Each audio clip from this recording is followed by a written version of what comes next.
Willkommen in Davos. Wir sind im Ratshaus im Stübli, wo ich noch nie war. Vielen herzlichen Dank für die Einladung. Bei mir ist der Simi Faller. Er ist zuständig für alles, was gebaut wird hier in Davos. Ja, Simi, wie ist die aktuelle Situation hier in Davos mit Corona? Merken ihr die Auswirkungen extrem? Ja, herzlich willkommen hier bei uns in Davos in der grossen, altehrwürdigen grossen Stube. Ja, Corona hat auch vor Davos nicht Halt gemacht. Das ist ein Thema, das, glaube ich, uns alle beschäftigt. Wir sind gerade im Moment dran in den Budgetdiskussionen, machen uns Überlegungen, was heisst das wirtschaftlich auf das nächste Jahr, auf die folgenden Jahre. Wir rechnen damit, dass wir unsere Investitionen zurückfahren müssen. Wir haben das Budget angepasst gegen runter. Ich sage, das ist wahrscheinlich die finanzielle Situation, wo viele Betriebe jetzt auch drin stecken.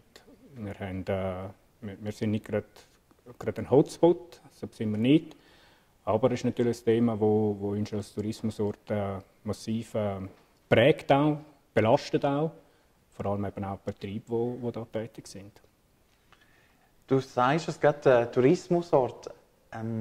Ihr habt ja jetzt offen, also Parsen hat ja sicher offen. Wie ist die Erfahrung? Also, kommen ein Haufen Leute oder sind die Leute eher daheim und haben ein bisschen Angst, ja, dass man sich vielleicht noch etwas einfangen könnte? Also Parsen hat, so sagen mir die Leute, die schon auf der Piste waren, sensationelle Verhältnisse. Man muss Top-Pisten haben, die offen sind. Und die Leute, jetzt haben wir 2 Samstage erlebt, wo wir mindestens automässig komplett überschwemmt worden sind. Alle Parkplätze sind pumpenvoll gewesen. Die Leute mussten suchen, wo sie ihr Auto herstellen können. Das zeigt mir, dass die Leute ein Bedürfnis haben, um wahrscheinlich auch in dieser schwierigen Zeit rauszugehen oder den Kopf lüften, ihrem Hobby frönen. Und also angelassen hat sich die Saison sehr gut. Wir sind jetzt gespannt, wie es dann auch weitergeht mit der Skisaison. Mhm. Haben die ein spezielles Schutzkonzept? Also Ski ja, die haben wir alle, wie jeder Betrieb, hat ein Schutzkonzept, das muss abgesegnet werden, muss eingehalten werden. Überprüfen wir auch über die Polizei. Und da sind sie sicher sehr, sehr gefordert, auch gerade Bergbahnen, die ja in kurzer Zeit einen grossen Ansturm haben an die Leute, um das Schutzkonzept können einhalten. Bis jetzt habe ich nichts Negatives gehört, dass das irgendwo zu Problemen geführt hat in die letzten paar Tage, die es offen hatten. Wenn es jetzt nochmal einen Lockdown geben würde, wäre Davos für den gerüstet? Also, respektive tun ihr in der Politik schon darüber diskutieren, ja, dass man mal ein paar Batzen auf die Seite nimmt, so quasi dann zu allen Firmen aus der Patsche helfen? Ja, das ist natürlich ein Thema, das glaube ich, auch gesamtschweizerisch sagen, für mich persönlich, Lockdown ist keine Option. Ich habe das Gefühl, das werden wir wirtschaftlich nicht überhauen. Und zwar jetzt nicht nur aus Sicht von uns Davoser aus gesehen. Das ist etwas, wo die Wirtschaft wahrscheinlich nicht mehr verkraften würde. Und es ist auch klar, der Staat kann nicht jeden Betrieb am Leben behalten, wenn das wirklich so weit kommen. Wir haben natürlich verschiedene Anfragen an die Gemeinde, Mieter von Mietliegenschaften von der Gemeinde, verschiedene andere, wo das ein Thema ist, wo wir intensiv im Diskutieren sind. Wie gehen wir mit dieser Frage um? Klar ist, der Staat kann nicht alle Betriebe am Leben erhalten. Das geht einfach nicht. Das vermögen wir finanziell schlichtweg nicht. Es wird einfach ausgedüngt, auch ein bisschen, oder? Ja, ich denke, es ist natürlich eine brutal schwierige Situation für alle, gerade auch für die Wirtschaft, für KMU-Betriebe, für kleinere Betriebe, wie sie über die Runden kommen. Oder? Ist jetzt mit der Umsetzung von diesen Schutzkonzepten, kommen die Leute noch in das Restaurant? Auf den Bergen haben wir jetzt gerade gesagt, offenbar kommen sie noch. Wir rechnen auch damit, dass der Winter vielleicht sich auch ein bisschen verlagert langläuft, dass vielleicht Aktivitäten, die die Leute eher vielleicht so für sich sind, Wandern, Winterwandern, Spaziergänge machen, Langlaufen, dass diese Geschichten könnten boomen diesen Winter, einfach so, dass die Leute sich vielleicht ein bisschen anders orientieren. Aber sagen, die Herausforderung ist für jeden Betrieb ist riesig, denke ich. Es heisst ja, also du hast jetzt erzählt, dass Barsén eigentlich relativ gut besucht ist. Hast du eher das Gefühl, dass ihr mehr Einheimische habt momentan, also mehr Schweizer eigentlich, anstatt, ja, sonst, wenn man jetzt durch Davos normalerweise im Winter läuft, hat man Gäste aus der ganzen Welt, oder? Das wird dieses Jahr ziemlich sicher nicht so sein. Zeigen sich die Schweizer so solidarisch gegenüber Davos? Ja, wenn man ein bisschen zurückschaut jetzt auf den Sommer, haben wir das eigentlich gut erleben und gesehen, dass die Schweizer Gäste, dass die Schweizer wieder mehr Ferien in der Schweiz machen, was ja eigentlich auch wunderschön wäre, weil wir haben ja Verschiedenstes zu bieten in der ganzen Schweiz. Und das hat man vom Sommer her, wenn man ein bisschen ableitet auf den Winter, könnte das tatsächlich so sein, dass wieder vermehrt halt die Schweizer in der Schweiz Ferien machen. Noch gedrungen vielleicht auch, weil man nicht das Risiko laufen will, dass man irgendwo in Quarantäne muss, wenn man im Ausland ist oder überhaupt nicht kann ins Ausland. Das ist sicher die Solidarität, wo auch ja, der Bundesrat Ueli Maurer auch so ein bisschen angesprochen hat. Ich glaube, die wirkt schon, vielleicht auch mangels Alternativen, aber es gibt ja auch die Chance, dass man die Schweiz dann wieder mal neu kennenlernen kann, vielleicht in Gebieten geht, wo man sonst weniger war und sagt, jetzt gar nicht wieder mal etwas Neues entdecken und vielleicht hoffentlich positiv überrascht ist, was man in der Schweiz alles erleben kann, wo einem vielleicht vorher gar nicht so bewusst ist. Obwohl wir glauben schon, dass es eine Veränderung, ein bisschen Verlagerung gibt zu den Schweizer Herren, die wieder mehr kommen. Wir sehen es auch mit unseren Zweitwohnungsbesitzern, mit unseren ganz besonders guten Gästen, die jetzt noch ausgeprägter ihre Wohnung nutzen, um sagen, Sonne und gute Luft können zu tanken da oben. Ja, warum wir eigentlich da sind, jetzt gehen wir noch mal ein bisschen weg von dem Thema Pandemie. Das Eisstadion ist ja gerade nächstens fertig umgebaut. Wie wichtig ist das Eisstadion für Davos? Ja, das Eisstadion, das ist ja so ein bisschen das Herz, eigentlich, wenn man so will, von Davos. Einfach auch optisch vor allem. Es steht mitten im Zentrum. Es ist vor der Renovation schon die schönste Halle auf der Welt. Und wenn ihr sie angeschaut habt, heute, wo sie praktisch fertig ist einfach der Wahnsinn, die Halle. Die ist dermaßen schön und strahlt dermaßen viel aus. Dass für Davos natürlich als Heimat vom HCD hat sie eine riesige Bedeutung. Im Zusammenhang natürlich mit dem HCD, das ist ganz klar.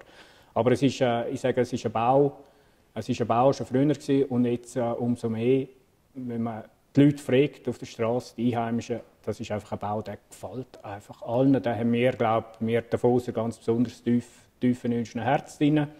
Und ist selbstverständlich ein ganz wichtiges Gebäude für Davos. Du hast ja dazu mal auch ein bisschen mitentschieden, respektive ja, wie es umgebaut wird.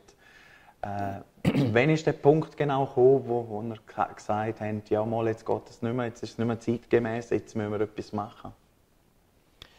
Ja, der Zeitpunkt hat sich zugespitzt. Der hat schon angefangen eigentlich vor meiner Zeit, als ich im Hochbaudepartement war. Der hat sich zugespitzt eigentlich aus folgenden 2 Punkten. Der Treiber war ganz klar, dass wir den Brandschutz einfach nicht mehr einhalten haben können, vor allem auf der Südseite. Der Südseite, die ja eigentlich seit Beginn vom Hallenbau im 1979 unverändert war, mehr oder weniger im Innenleben. Brandschutz war ein Thema und natürlich auch die Nutzeransprüche, also die Ansprüche oder das Bedürfnis vom Nutzer, vom HCD, gerade im Spengler-Cup-Bereich, wo die Garderoben einfach zu klein sind und veraltet sind und nicht mehr die zeitgemäße Infrastruktur geboten haben. Das sind eigentlich die 2 Treiber gewesen. Vor allem natürlich aber der Brandschutz, wo wir dann einfach irgendwann haben, das Messer am Hals hatten und entscheiden haben müssen, wie gehen wir weiter mit dieser Halle. Mhm. Mir denkt, das ist jetzt auch noch, also die Halle ist wie ein bisschen grösser geworden durch den Ring, den es zusätzlich hat. Wie gefällt es dir jetzt, was sie jetzt alles gemacht haben? Ja, die Halle ist der Wahnsinn. Die Halle ist der Wahnsinn. Ihr müsst mal schauen, wenn gerade am Abend noch so beleuchtet ist, von innen auch beleuchtet, mit diesen Kontrast, mit diesen dunklen Aussenfassaden, mit dem Ring, Ring wo man die ganze Halle einwendig erschliessen kann. Natürlich jetzt auch einwendig, so wie die Halle jetzt gestaltet ist, als wirklich als Halle, wenn man drinnen ist, sieht man das Gefühl von diesen Tribünen. Ja, es ist ein Traum. Es ist echt ein Traum, die Halle. Es kommt mir fast ein bisschen kalt drücken drüber, es ist dermaßen schön. Okay, super. Ja, jetzt haben Sie, wäre Plan im Dezember das einmal einweihen, oder? Wie weiter ist es jetzt auch für dich, dass ihr nicht offiziell alle zusammenstehen können und sagen, hey, schau, das haben wir gemacht die letzten 3 Jahre? Ja, das ist schwieriger Entscheid. Wir haben ja alles aufgeleistet, die Aufrichterfest mit den Handwerkern, die beteiligt sind, die Einweihung mit geladenen Gästen, mit der Bevölkerung. Ohne Andenken natürlich auch gewesen, das 100-jährige Bestehen vom HCD in dieser neuen Halle gebührend zu feiern. Und das haben wir aufgeleistet, haben wir organisiert und alles müssen absagen. Und das schmerzt. Das schmerzt, weil man ja etwas sage ich, Wunderbares, einen schönen Bau hätte teilen mit der Bevölkerung, mit vielen anderen, die sicher auch Freude haben an dieser neuen Halle.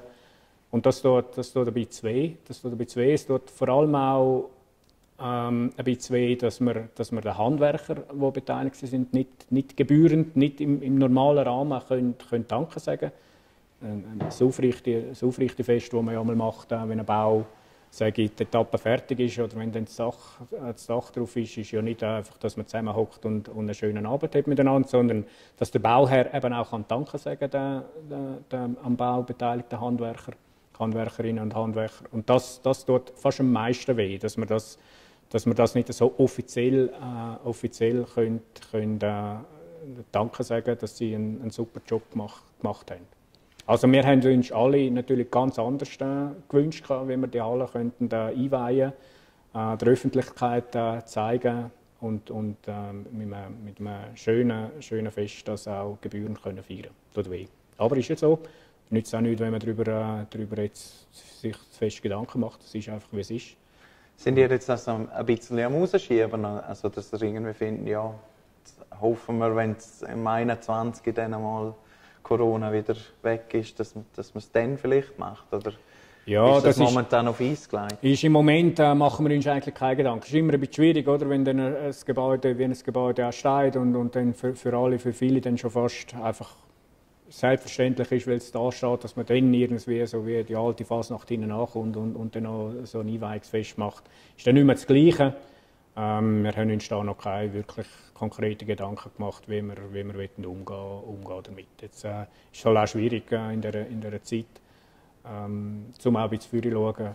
Macht es den Sinn, dass man es im frühen Frühling macht? Macht man es im Sommer? Und dann denke ich, ist es dann auch schon fast mal spät, um so ein Gebäude rückwirkend quasi dann noch einweihen. Mhm.